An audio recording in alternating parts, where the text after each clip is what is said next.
Not all liveness is equal. So says Jay Meier, SVP of North American Operations for FaceTec. On today's episode of the Biometric Update podcast, Managing Editor Chris Burt has an extensive chat with Meier about the Universal Wallet Initiative, his controversial PKI fallacy, and more.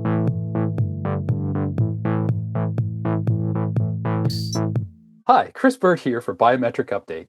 I'm joined today by FaceTec Chief Identity Technology Strategist Jay Meier to talk about the connection between the digital wallets that are being planned, rolled out, and discussed around the world, the credentials they store, and the identity of the individual who presents them. This connection is of critical importance since many authorities are planning for people to use these credentials and digital wallets very soon for a range of applications, and some of those applications are very high security and high value.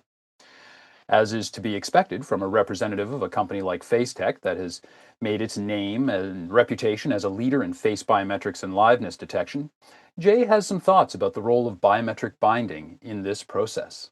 So, to start off, I'd just like to thank you for taking some time to talk through this issue, Jay. Well, I'm very happy to be here. It's always a privilege to be able to share some thoughts, and so I look forward to these. I've been looking forward to this conversation for quite a while, actually. Me too. And so on that note, let's get right to it. And I mean, you see biometric binding for digital IDs and digital wallets as a major opportunity for liveness providers, just like FaceTec. So can you maybe start us off by explaining why and what that opportunity is? You know, I like to think about all of this stuff sort of in the context of a driver's license or a passport or something like that, and really zero in on what these things actually do, right? Mm-hmm. So if you think about a driver's license, it's a credential that represents verified identity data about you. It also includes biometric data, typically in the form of a photo, right? Mm-hmm. And that photo, that biometric data, has been bound to your identity data since you got a driver's license. It has longevity, it has integrity over time. And that driver's license is a credential that represents your privilege to drive on a public road or maybe gain access to government services in the geography where you live, or the state or the country or whatever. And so really what a credential does is it binds trusted, verified identity data to a physical human being through the use of biometric information, and then again to privileges that person is entitled to enjoy. Okay? And so the problem, of course, is that these driver's licenses and whatnot, we've been making them effectively the same way for ages, and the bad guys have figured out how to copy them and how to use them. All of our identity data has been stolen. It's available on the dark web and for sale. And so I can very quickly and easily and cheaply create a credential that looks like it's your credential, but it has my biometrics associated with it. And that means that this person, am now bound to your identity and can enjoy the privileges that are bound to your identity as well. So I could use that to open up a bank account. I could use that to travel internationally, potentially, et cetera, et cetera, et cetera. One of the ways, of course, we're out here in the real world, this analog world, right? Our driver's licenses are not digital. They're not digital objects that can float around the internet. And so they really don't work effectively online, if you want to think of it that way, right? That lack of connectivity, if you want to call it that, has created the opportunity for massive amounts of fraud and identity thefts and other things online. A substantial, maybe a super majority portion of that lack of safety is related to the fact that we have no idea who is online on the other end of the email, on the other end of the direct message, on the other end of the whatever it is, right? And so we had to create credentials that were viable online. right? And so we saw great efforts to that end. We saw AMVA and other organizations. We have verifiable credentials. We have self-sovereign credentials, which may be up for sort of a second life, and we can get into that. We saw mobile driver's licenses being the standards for which have been issued a few years ago. And all of those credentials need to be held by something which we call a wallet, for lack of a better word. And presumably, those credentials are viable in the digital realm, right? Then they presumably bind a human being to an identity and then to privileges that identity is entitled to enjoy. The problem is that none of those credentials have been designed in a way that they really create a strong binding between the physical human being and the identity. And so instead, they've all been designed to bind to a device, to bind to the wallet, and the wallet is bound to the device, right? So that is a huge gap. It's a huge vulnerability, and it is the source of a substantial amount of fraud and problems online, is that we don't know who's presenting this document, right? So what biometrics and liveness do is give us the opportunity to confirm that you are the person that's described by the verified identity data that is contained in the digital credential, which is held in the wallet, okay? That is just starting to happen now. It's like the world has just started to realize that this is something that has to happen. So we're starting to see this idea infiltrate a lot of the large identity framework schemes that are out there. You're up in Canada. You must be familiar with DIAC. Of course, yeah. I wrote DIAC's biometric best practices a few years ago, and but even now it isn't terribly inundated with biometrics. So there's this lag. We now know that computers are pretty darn good at making replicas of people, puppets, spoof attempts, et cetera, and that's where the liveness comes in. To me, liveness is sort of hand in hand with biometric matching. You have to have liveness calculation to ensure that this is a human being. And then you have to have biometric matching to ensure that it is the correct human being, right? And if we have those two things, we can bind this person, this physical human being, to the credential that is irrefutable, it's online, and it is held in these wallets.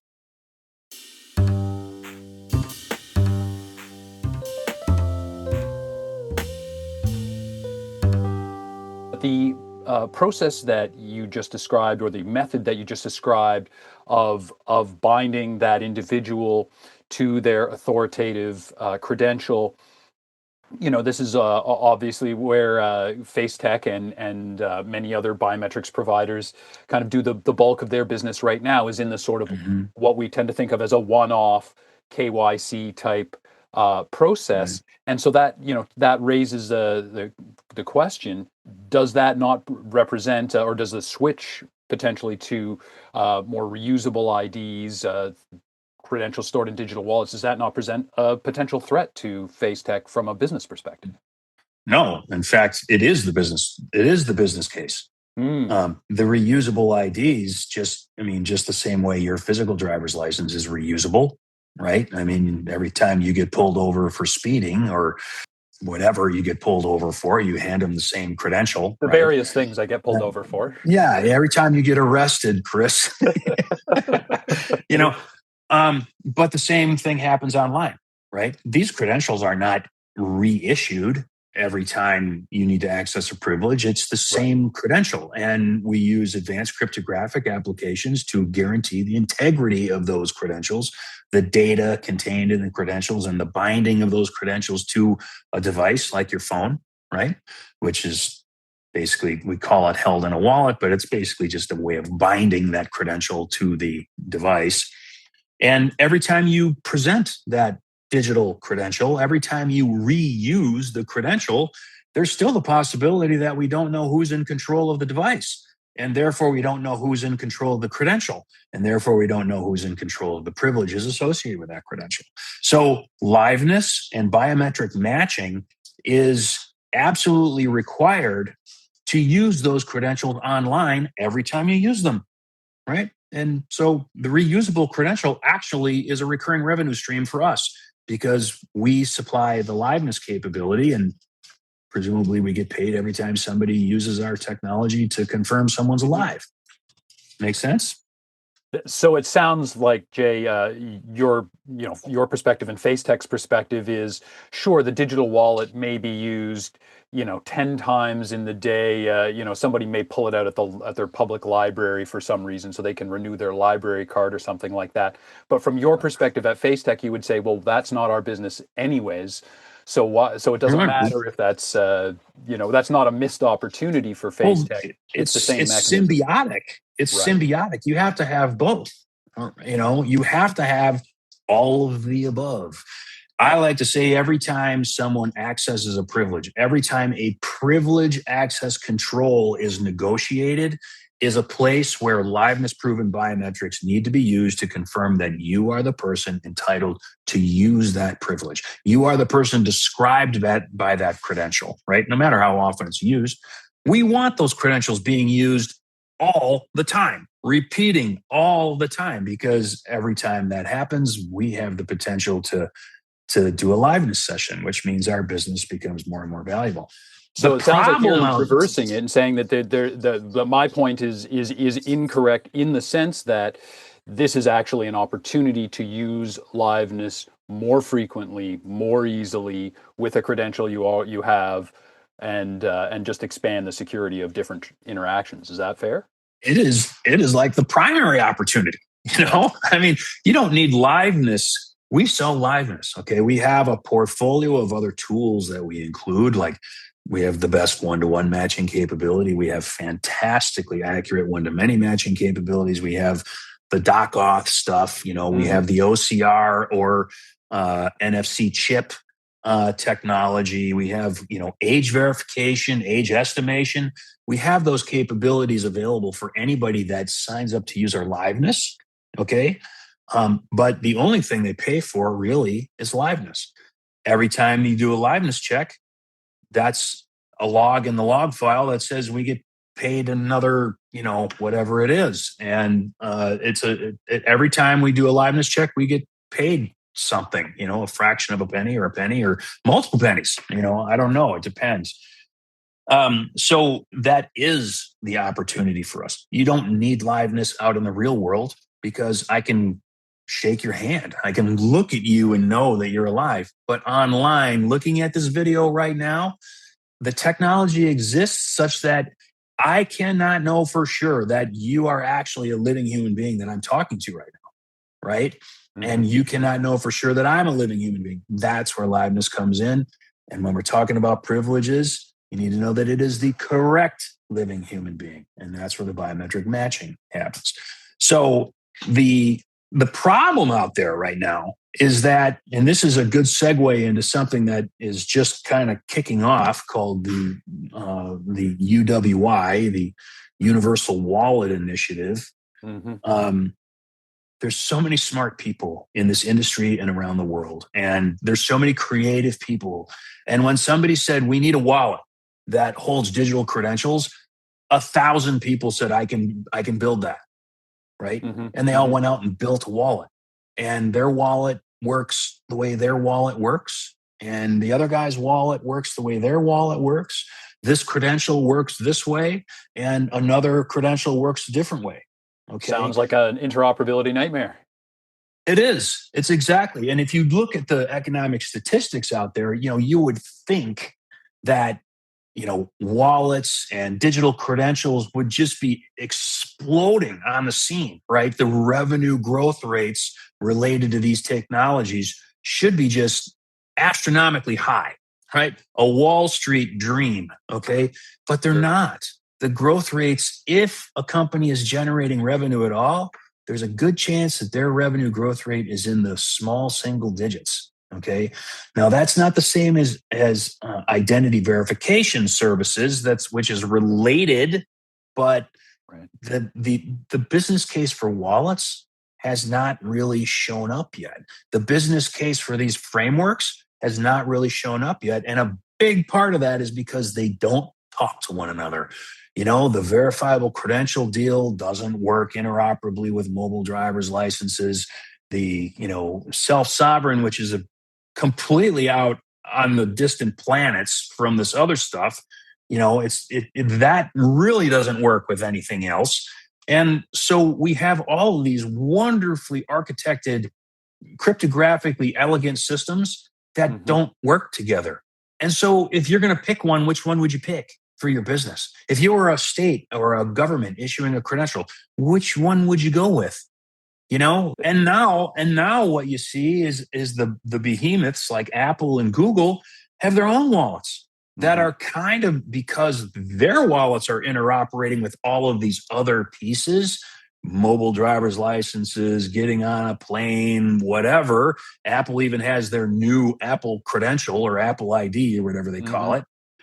That presumes to create, you can call it interoperability, but really what it is a wallet that talks to all kinds of different things, but focuses on one credential. They have a lot of distribution of phones and devices, so that wallet suddenly becomes kind of pervasive out there. But that's even its own risk. You don't want the whole world beholden to Apple for verified credentials and wallets. It's a risk. So the industry is starting to kind of figure this out.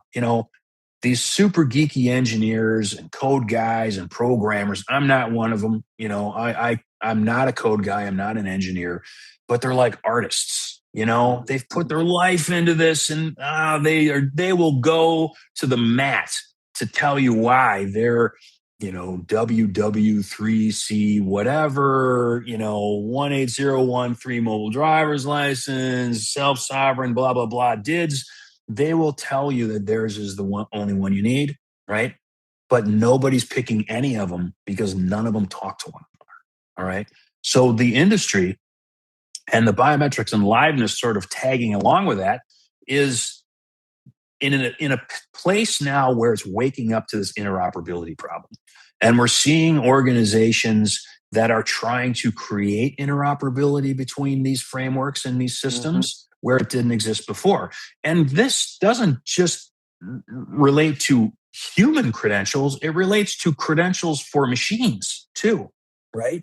Because machines get access to a lot of different things, right? And maybe most of us probably aren't aware, we don't see that, but that machines do. And so each one of those machines has to be identified and verified in a unique way that we know this machine is allowed to connect with that machine and transmit data back and forth, blah, blah, blah, blah, blah, right? And so what's happening now, I mentioned the Universal Wallet Initiative. It's a big program that is just been launched by a couple of behemoth companies. And there's a group of other companies that are choosing to engage, where they're saying, you know what, this just has to work. Okay, we have to have these systems talking to one another, otherwise none of it works. So this one organization, UWI, is creating kind of a hub or a clearinghouse, if you will, for all of these systems that don't talk to one another. So you might have a self-sovereign credential, you might have this wallet that does this, right? And in and of itself, it doesn't talk to any of the others. But if it hooks into UWI, it could talk to the others, right? I like to kind of jokingly call it middleware. This is way beyond middleware, but that's what middleware did, was say, okay, we've got this technology speaking French, we've got this technology speaking Japanese. They don't work together in and of themselves, but we can put this sort of interpreter in the middle, and suddenly they start talking to each other, right? That's what it is, only on a massive global scale. And there are more of these, right? There are several of these that are starting to emerge. And it will light a fire under mobile credentialing and digital credentialing and wallets. And because suddenly you don't necessarily have to have the Apple Wallet to be viable out there. The wallets are going to be one of those things that exist sort of free, and you can pick the best one for you, and they'll all interoperate through one of these hubs. And But what does that mean? That means that there's all these credentials that are going to be working for the first time. There's these wallets that are going to be working for the first time and communicating. The devices are going to be able to talk to each other in the context of these wallets and credentials. And that means that all of these people that are flashing these credentials are going to need to be shown as alive, and they are going to need to be verified as the person that's described by the credential in the first place. So it's like go time for FaceTec.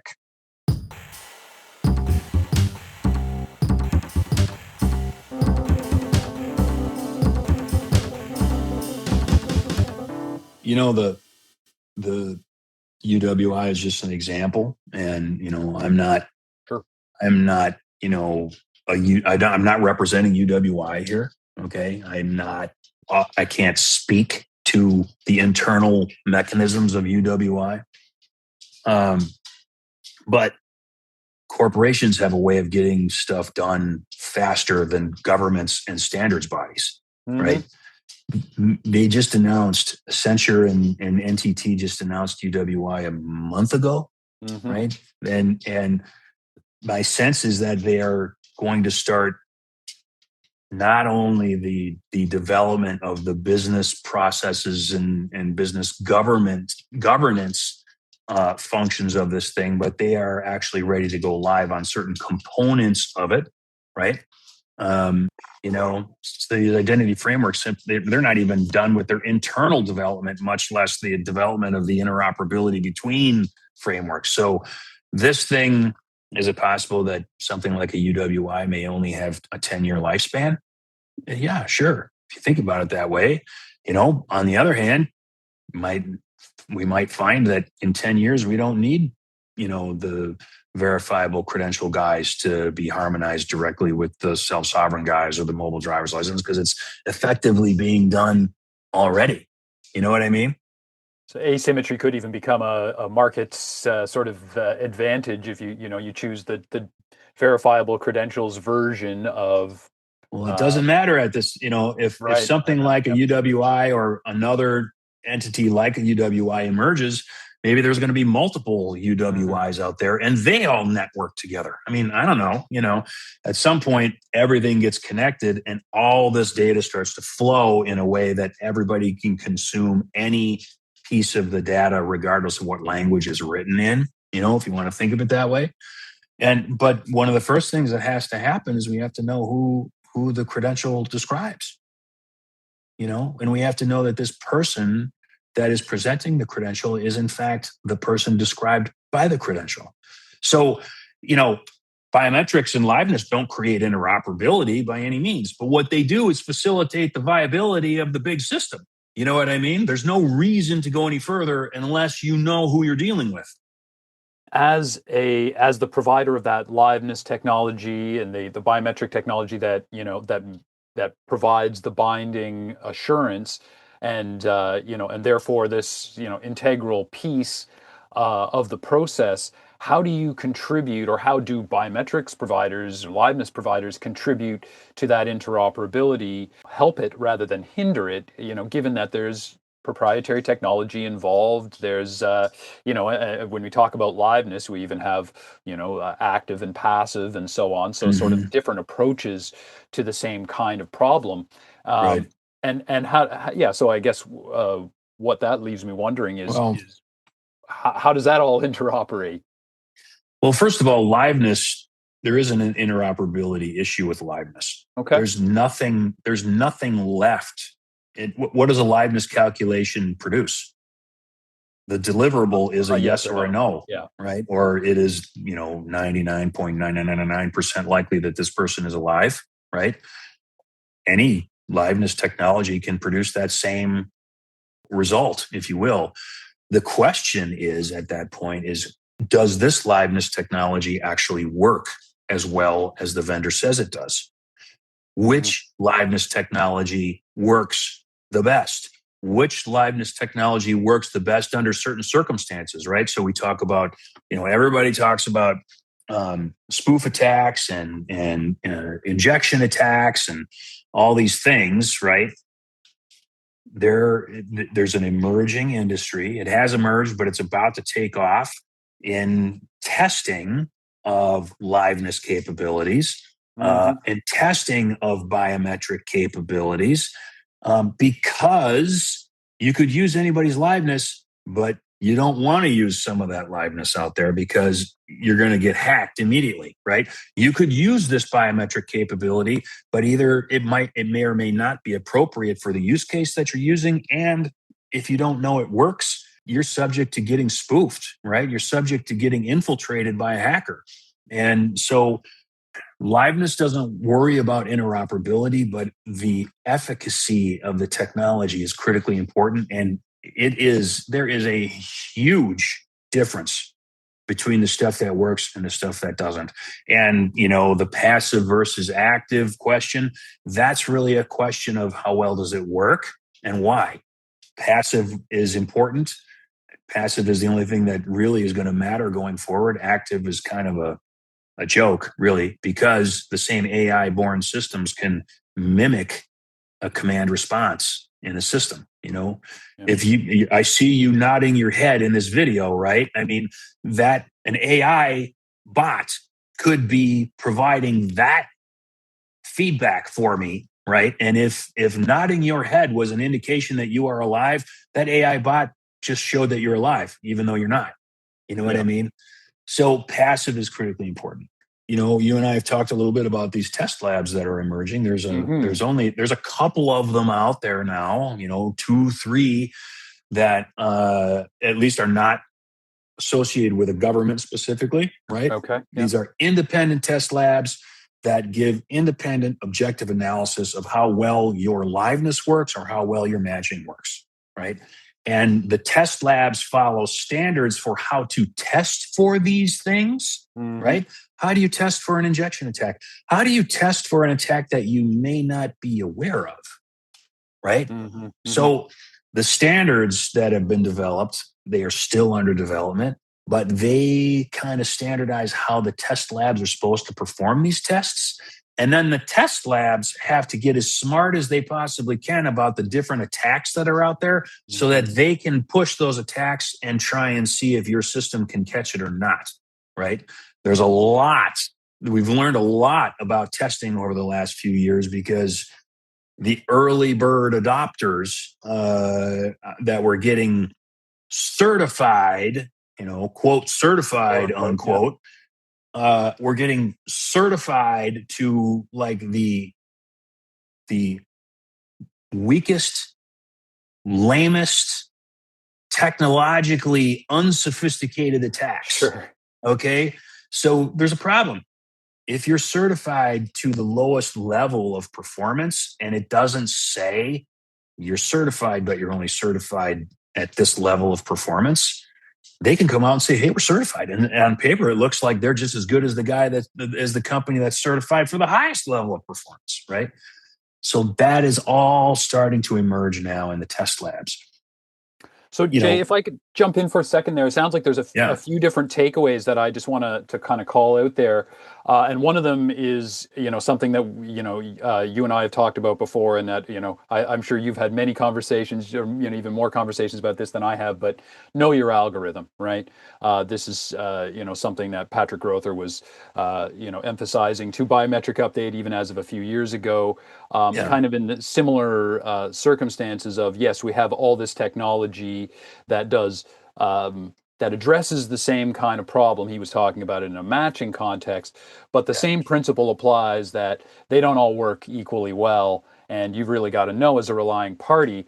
But then when you were talking earlier about the maturation, the evolution of the testing ecosystem, I guess, as well, you're pretty clearly advising, or there's a clear takeaway for other biometrics providers that they need to be proving themselves to a higher level, taking advantage of the testing resources that are out there to improve their products in order to, again, meet that higher threshold that hopefully relying parties are becoming more and more clear on.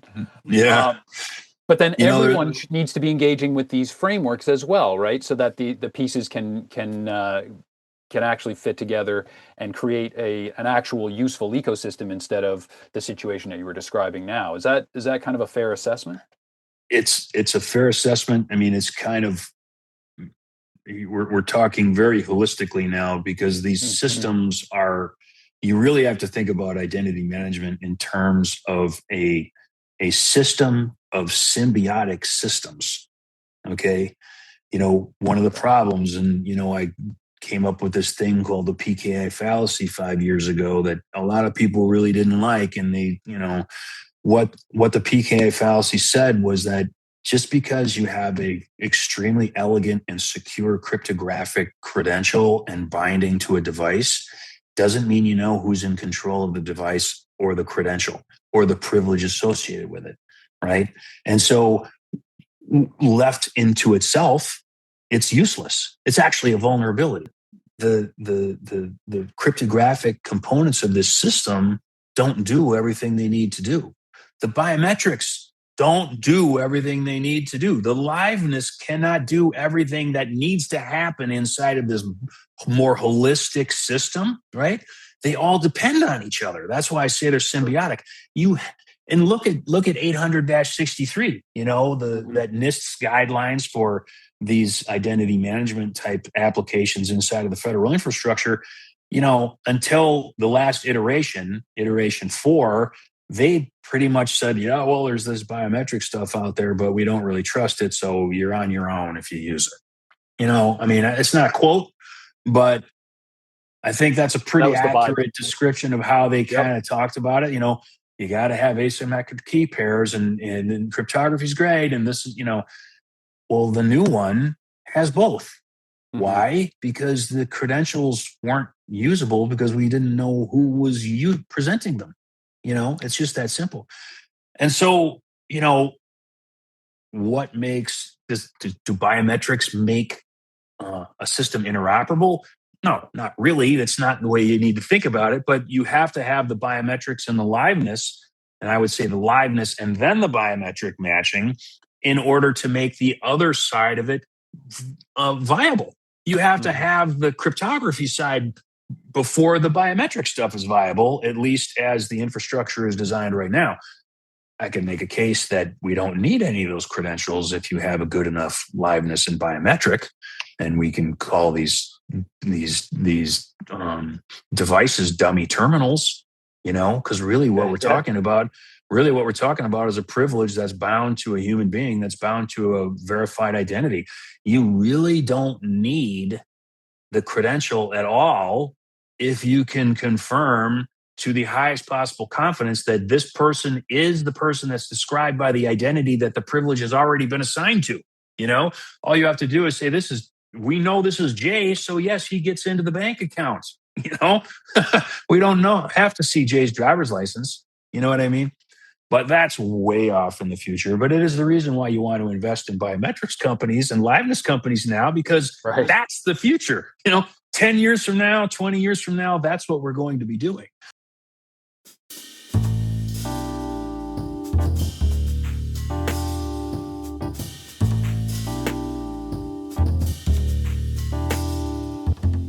So you're describing a path towards actually cutting down that fraud wave that we kind of started off the conversation talking about.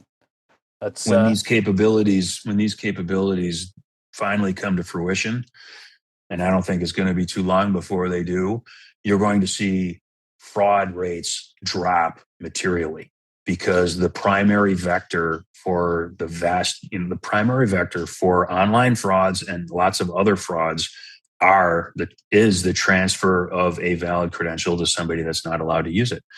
And so now we have a framework in which all of these credentials actually are usable, which means they need biometrics if they don't have it already.